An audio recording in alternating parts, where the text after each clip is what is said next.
Jeff Olsen experienced the worst kind of hell any man can imagine when he lost half his family in a car accident. In his near-death account, he shares his experience of going home to the other side, a natural way of being that is so familiar, it is hard to understand how he could have ever forgotten.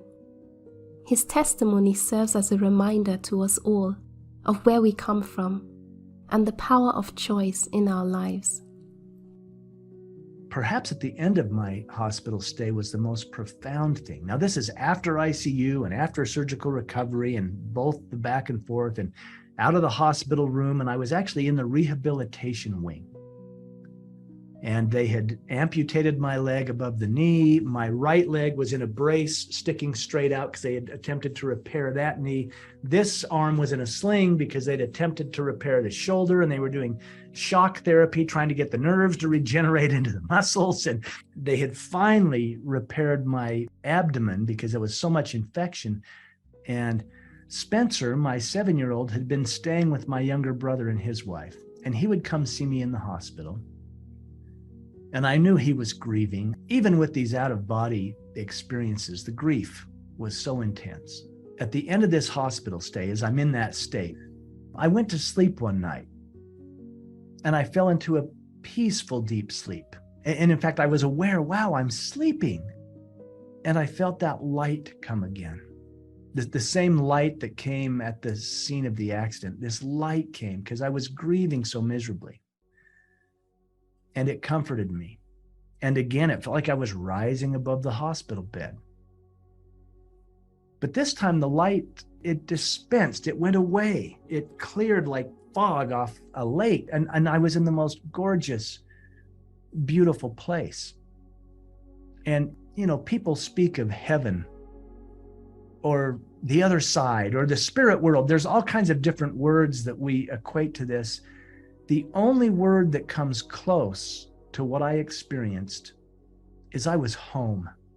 I was home. It was so welcoming. It was so familiar. I was home. And I began to run. No, I don't run in this life, even now, but I was running. The experience was so physical. I mean, I could feel the energy of the ground beneath my feet. I could feel the intelligence in my calves and my toes and my thighs as I ran. I mean, it was whatever we experience in this realm as far as physical, it was accentuated there. Everything was alive. Every part of me was alive. Everything around me was alive. It was the most invigorating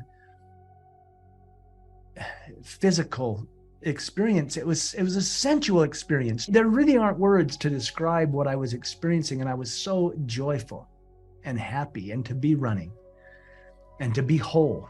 I kept thinking, I'm whole, I'm healed. And then I got this knowing again, this feeling, this inspiration. I knew I wasn't there to stay.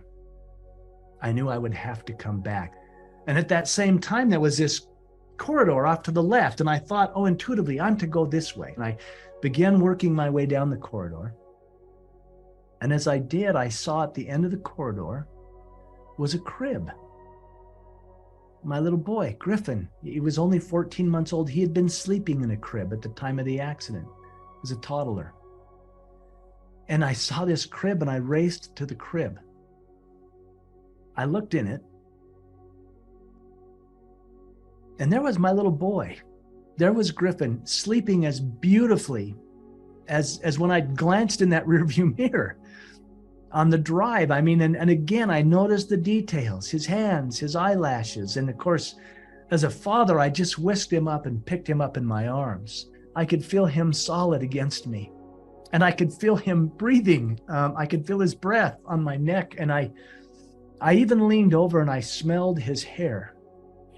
But I'm like, it's really him. I'm really holding my son. And I began to weep. I began to cry, just thinking, how can this be? And yet I was so grateful to be holding him. I had been haunted with all that had happened. And as I held him, I felt this intense presence coming up behind me.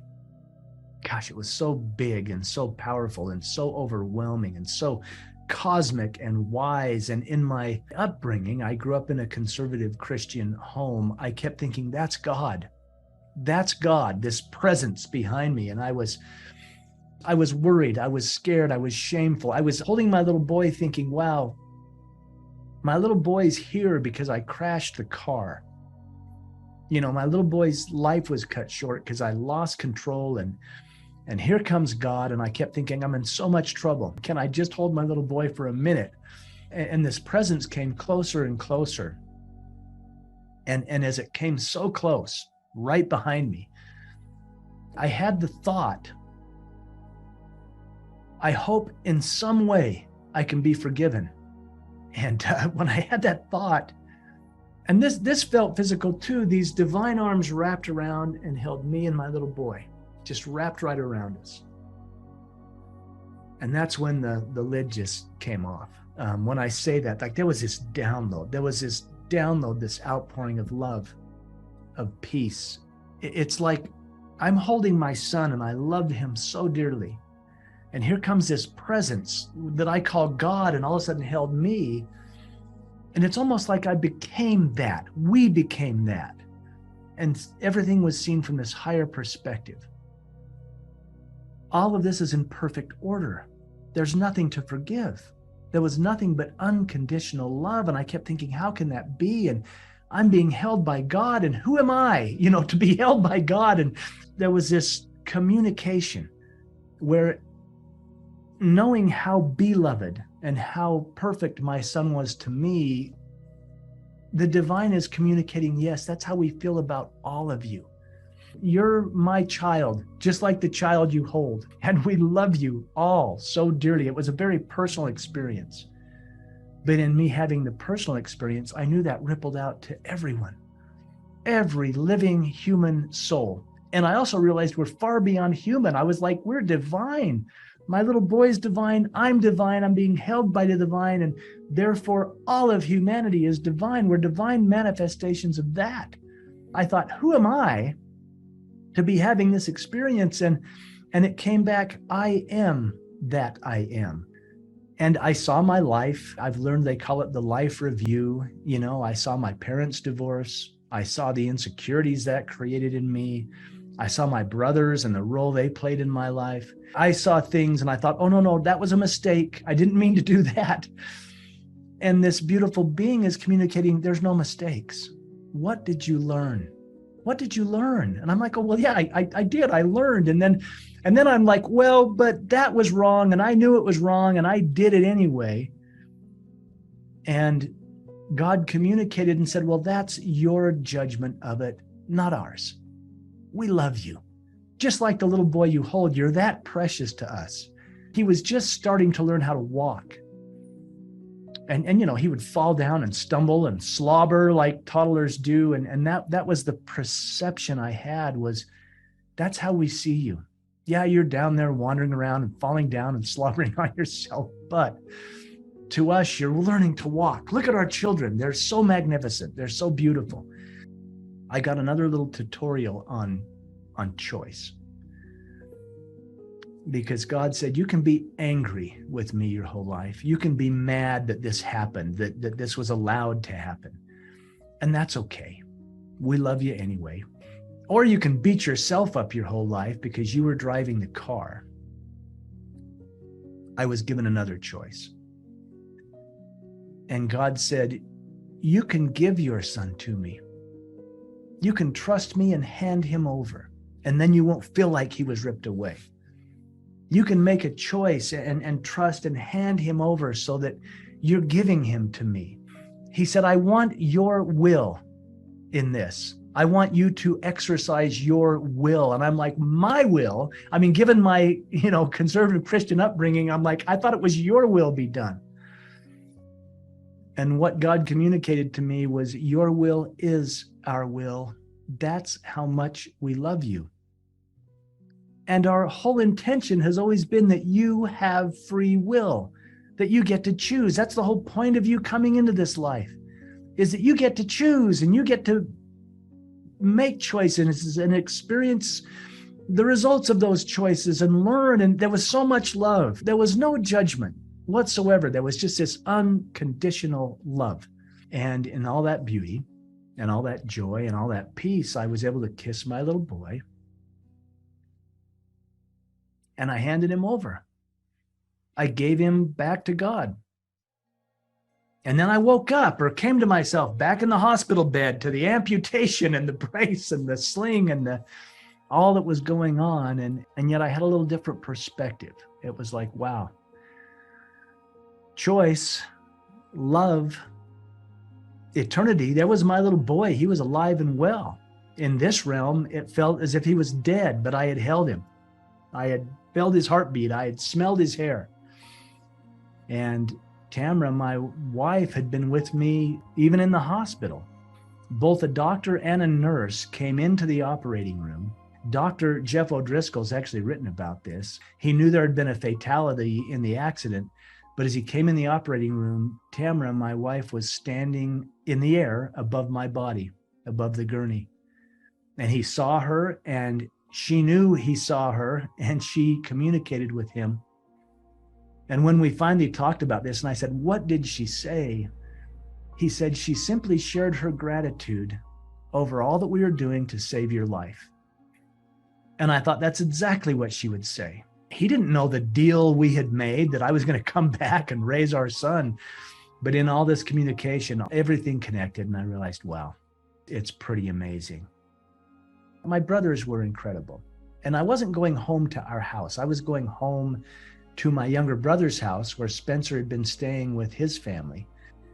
And of course, my brothers came to get me, and they brought me home to my brother's house. And as we pulled up in the driveway, I could see Spencer looking out the window. He's watching, There's his uncles lifting up his dad and putting me in the wheelchair.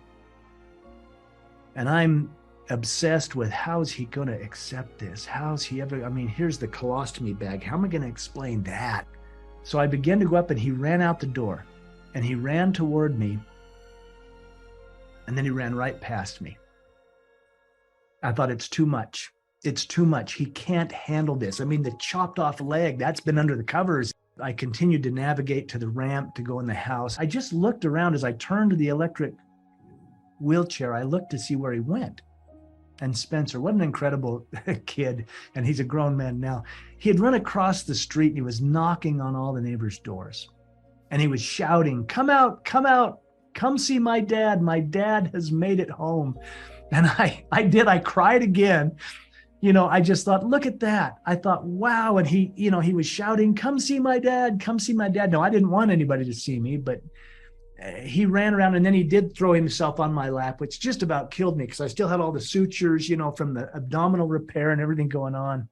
I told him, I said, look, son, I'm going to work very hard to get well, but I'm going to be like this for a while, and I'm going to need your help, and we're going to have to work through this. And are you going to be okay with this, with me like this? What we laugh about is he said to me as a 7-year-old, he said, Dad, if you were nothing but a puddle of blood, I would still love you. And I did. I just burst into tears, and I held him. And here was the epiphany. This is why this was beautiful for me.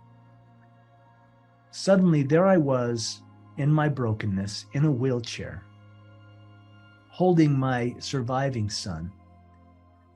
And it was no less divine than being on the other side, holding my son who had passed in the arms of God.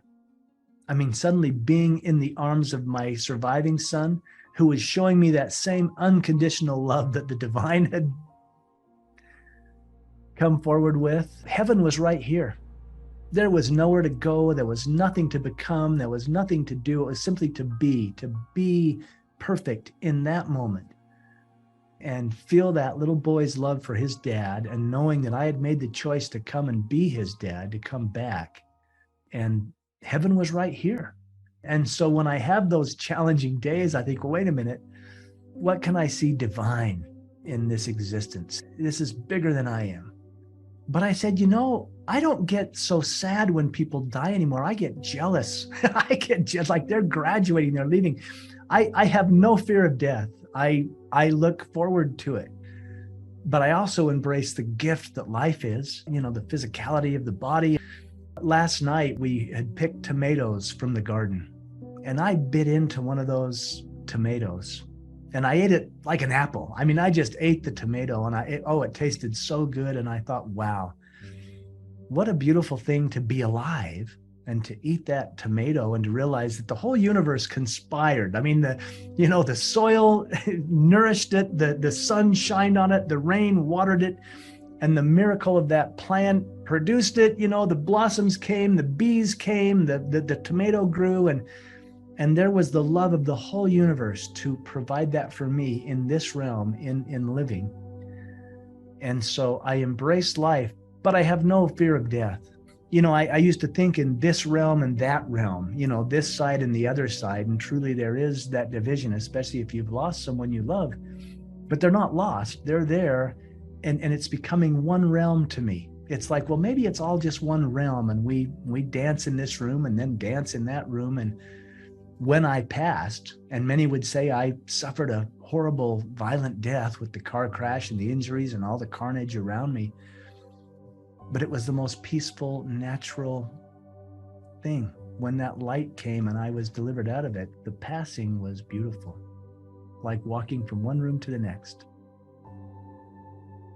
To explain to you what is the reality of the soul, I invite you to imagine that you're in the last hour of your life, that death is approaching, and that you will pass over the threshold to the afterlife, to life after death. This you have already done many times, because you have lived many lives on earth, and in all those lives you have crossed that threshold in the end, sometimes with more peace in your heart than at other times. But even if it was a difficult transition, and you died with a sense of struggle in your heart, you also experienced an intense liberation by what happens when you, as your soul, are released from the physical form.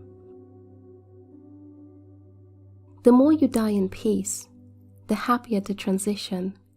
But in all cases, there is in the letting go of the earthly body a deep sense of relief, of falling back into a natural way of being that is so familiar you do not understand how you could have ever forgotten. Go with me and cast off all negative ideas about death. Imagine that you are at the end of your life. You give up the struggle, and in the moment when you let out your last breath, your soul leaves your earthly body. It very gently and very smoothly leaves. Without effort, you ascend out of your body. Immediately, you feel the lightness, not only the light around you, but the lightness of your body. The suppleness, agility, and lack of heaviness and effort. You are like a bird that immediately travels towards where your heart moves you. Let your imagination take flight. Imagine what happens if you are free from your earthly body and move towards where your heart attracts you in terms of a new environment.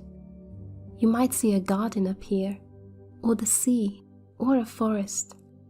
It effortlessly appears for you, and in everything you see, you feel the life that radiates from within. All that lives looks at you with benevolence. A gentle invitation emanates from everything you see, and the beauty is gorgeous and dazzling. You feel joy bubbling up in your heart, and you think, this is as it should be. This is normal. This is natural. Here, I am at home.